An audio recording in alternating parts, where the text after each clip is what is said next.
শুভ সকাল বন্ধুরা, সবাইকে আবার নতুন একটা ভিডিওতে ওয়েলকাম জানিয়ে শুরু করছি আমি গৃহিণী চ্যানেলের নতুন একটা ভিডিও।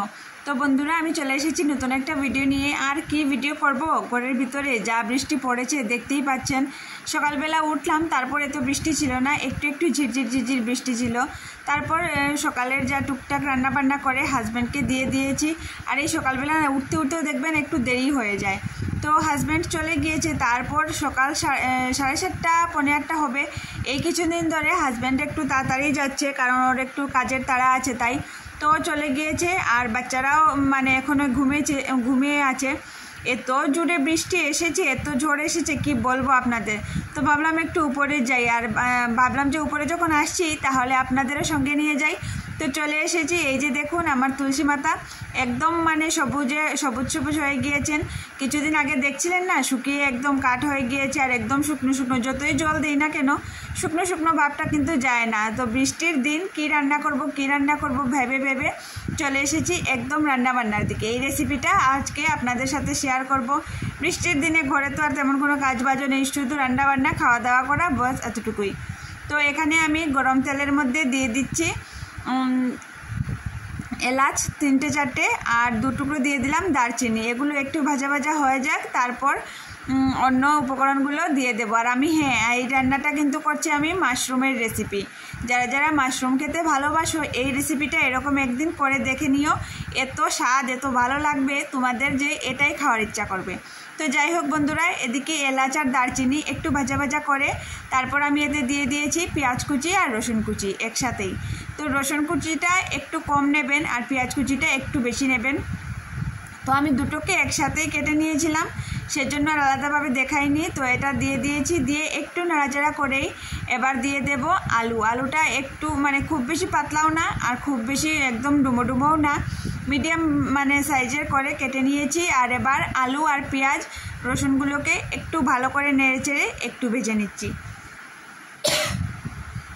আর এই যে দেখুন মাশরুমটা, এটা বয়েলড মাশরুম। এই যে এটা ডিবার, এটা আনা হয়েছে 1 কেজির ডিবা, এটা তো আনা হয়েছে। এটা দেখি রান্না করে। এই ডিবার মাশরুমটা কিন্তু আমি এর আগে কোনোদিনও রান্না করিনি, আজ প্রথম রান্না করব। আর সেটাই তোমাদের সাথে শেয়ার করব, কীরকম হলো না হলো সেটাও তোমাদের সাথে অবশ্যই তোমরা দেখতে পাবে যে কীরকম হয়েছে না হয়েছে। তো আলুটা যেহেতু একটু ভাজা হয়ে গিয়েছে, পেঁয়াজটাও ভাজা হয়ে গিয়েছে, দিয়ে দিচ্ছি মাশরুমটা দিয়ে একটু নাড়াচাড়া করে এবার দিয়ে দিচ্ছি সাধারণ মশলাগুলো। দিচ্ছি লঙ্কা গুঁড়ো স্বাদ মতো, আর এবার দেব হলুদ গুঁড়ো আর জিরে গুঁড়ো, আর সঙ্গে দেব নুনটাও স্বাদ মতো দেবেন।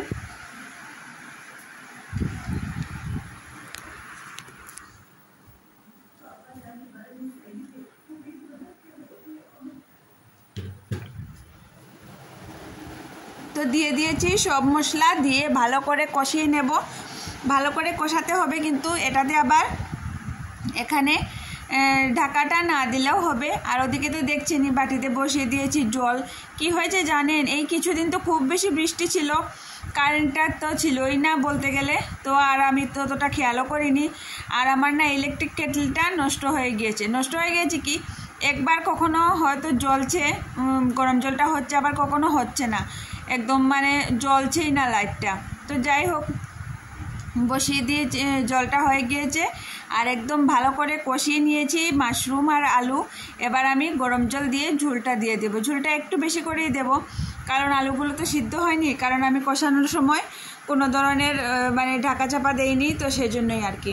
তো যা বলছিলাম বন্ধুরা, বৃষ্টির দিনে এই দেখবেন একটু ঝাল শুকনো কিছু খাওয়ার ইচ্ছা করে। আর ঘরে যেদিন মাছ মাংস নেই, বা মাছ খেতে মাংস খেতে একদম বোর হয়ে গিয়েছেন, এই রান্নাটা একদিন অবশ্যই ট্রাই করবেন, অবশ্যই ভালো লাগবে।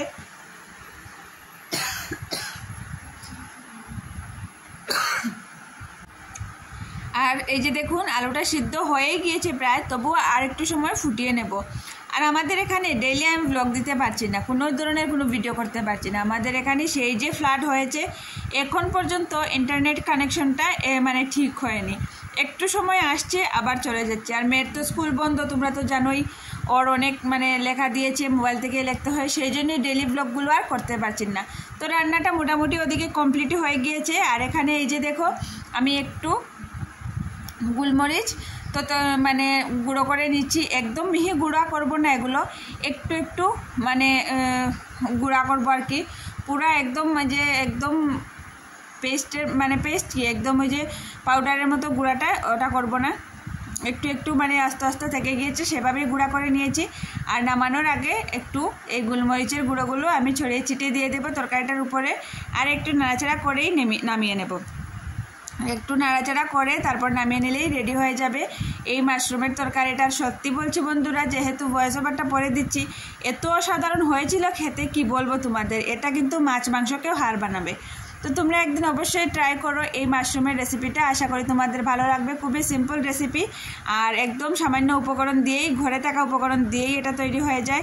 তো একদিন অবশ্যই ট্রাই করো, আশা করি ভালো লাগবে। আর যদি ভালো লাগে একটা লাইক করে দিও আর চ্যানেলটাকে সাবস্ক্রাইব করে দিও যদি চ্যানেল নতুন হয়ে থাকো তাহলে।